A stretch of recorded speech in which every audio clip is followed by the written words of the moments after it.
Dia bilang dia mencintaiku. Tapi, kenapa aku nggak sendiri?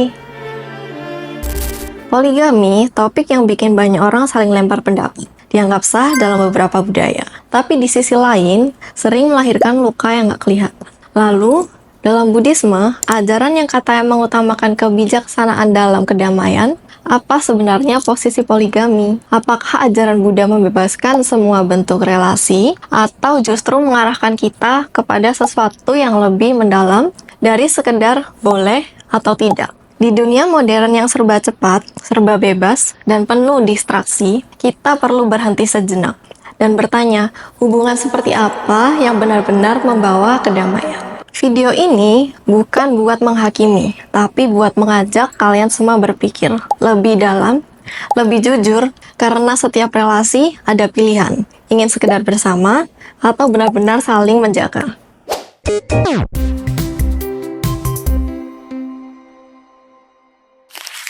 Poligami dalam Buddhisme nggak dilarang, tapi dalam ajaran Buddha, pernikahan bukanlah hal sakral secara religius. Ini lebih ke urusan sosial dan duniawi, bukan diatur ketat seperti hukum agama lainnya.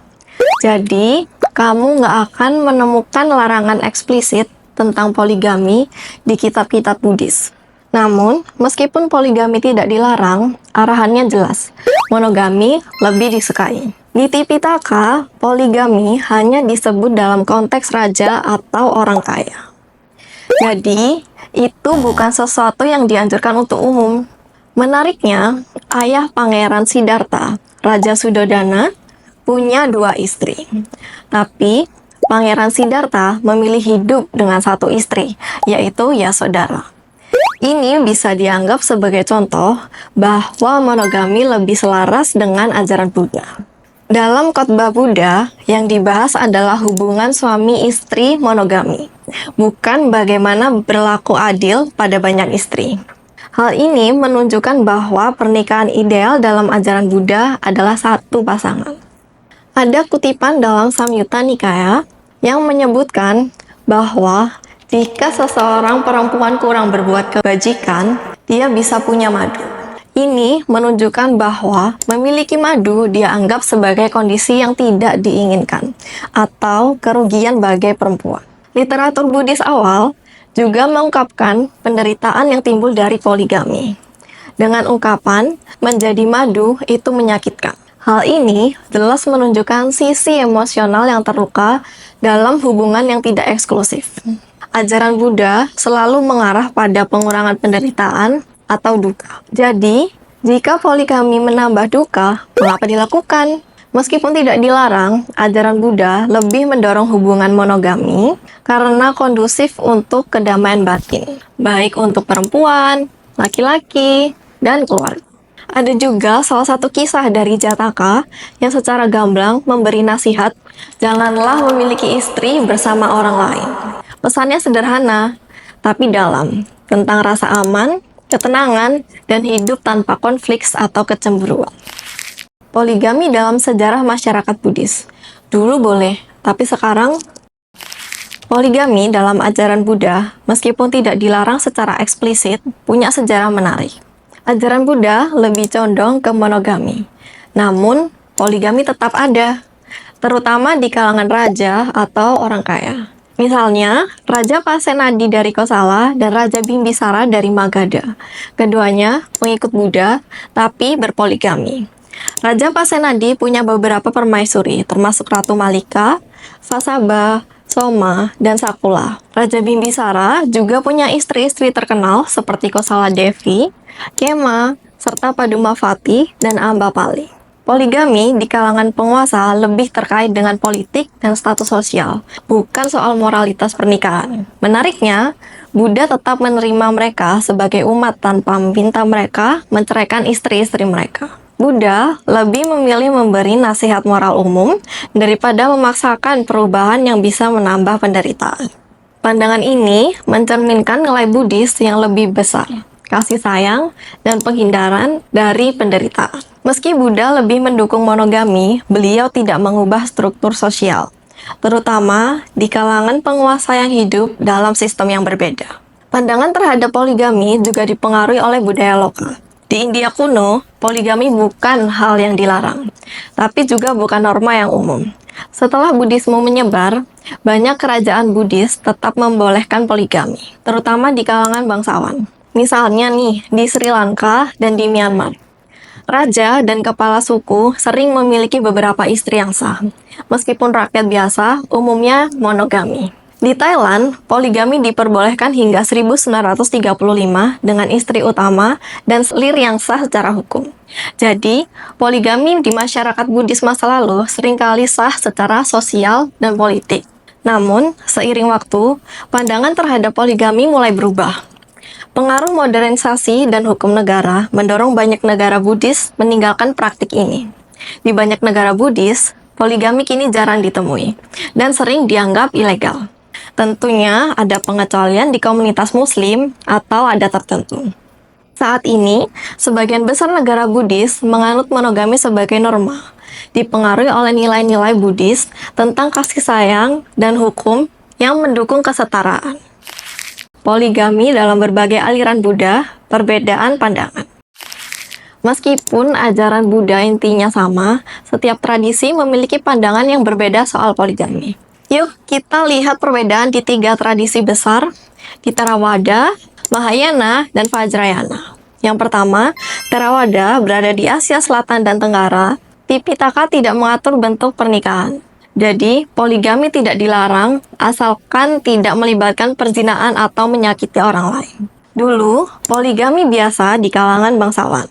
Tapi, monogami tetap dianjurkan. Seperti dalam Siggalowada Sutta yang menekankan hubungan suami istri yang setia. Sekarang, umat Theravada umumnya mengikuti hukum sipil negara yang umumnya monogami. Yang kedua, Mahayana atau di Asia Timur. Di Tiongkok dan negara-negara Asia Timur, poligami dulu dianggap biasa, terutama dalam budaya Tionghoa. Buddhisme Mahayana mengikuti norma ini, tapi melarang perselingkuhan. Namun, seiring waktu dan modernisasi, poligami sudah ditinggalkan dan digantikan oleh monogami, sesuai dengan hukum negara yang berlaku. Yang ketiga, Vajrayana di Tibet dan Himalaya. Di Tibet dan daerah Himalaya, poligami dan poliandri atau wanita punya lebih dari satu suami dulunya umum, terutama di pedesaan untuk alasan sosial ekonomi. Selama ada persetujuan, hal ini dianggap wajar dan tidak melanggar ajaran Buddha. Namun, kini praktiknya sudah sangat berkurang seiring perubahan zaman. Secara umum, semua tradisi Buddhis memandang pernikahan sebagai urusan pribadi. Jika negara melarang poligami, umat Buddha akan mengikuti aturan tersebut karena menghormati hukum duniawi selama tidak bertentangan dengan dharma. Etika Buddhis tentang poligami dan dampaknya. Dalam ajaran Buddha, poligami dianggap netral secara moral, asalkan dilakukan dengan jujur dan persetujuan semua pihak, tanpa melibatkan perzinaan atau kebohongan. Yang penting adalah menjaga hubungan dengan saling menghormati dan tidak merusak hubungan orang lain.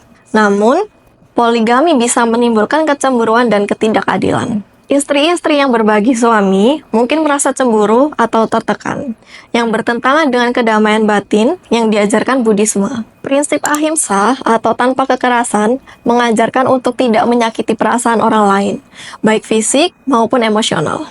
Keadilan dalam membagi kasih sayang juga menjadi tantangan. Jika seorang suami tidak adil, bisa timbul penderitaan emosional dan karma negatif. Siggalowada Sutta mengajarkan bahwa hubungan ideal adalah yang didasari oleh kesetiaan dan saling menghormat, yang lebih sulit tercapai dalam poligami. Poligami juga menyebabkan ketidakstabilan keluarga.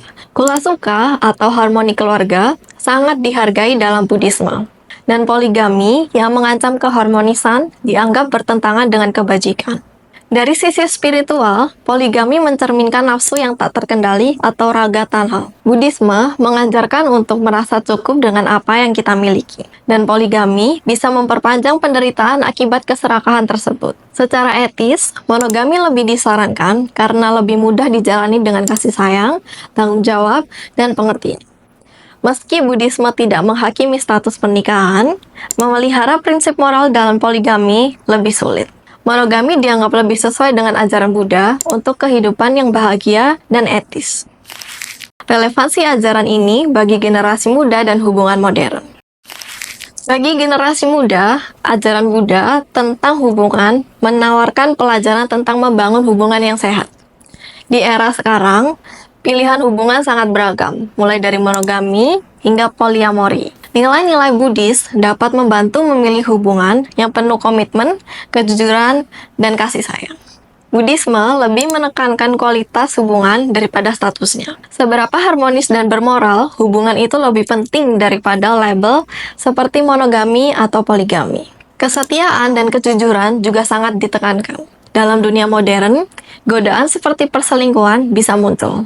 Namun, Buddha mengajarkan untuk jujur dan tidak menyakiti pasangan. Buddhisme mengajarkan karuna atau belas kasih yang mengingatkan kita untuk tidak menyakiti perasaan orang lain, baik yang masih lajang maupun yang sudah berpasangan. Secara keseluruhan, ajaran Buddha mengajarkan bahwa kualitas hubungan lebih penting daripada kuantitasnya.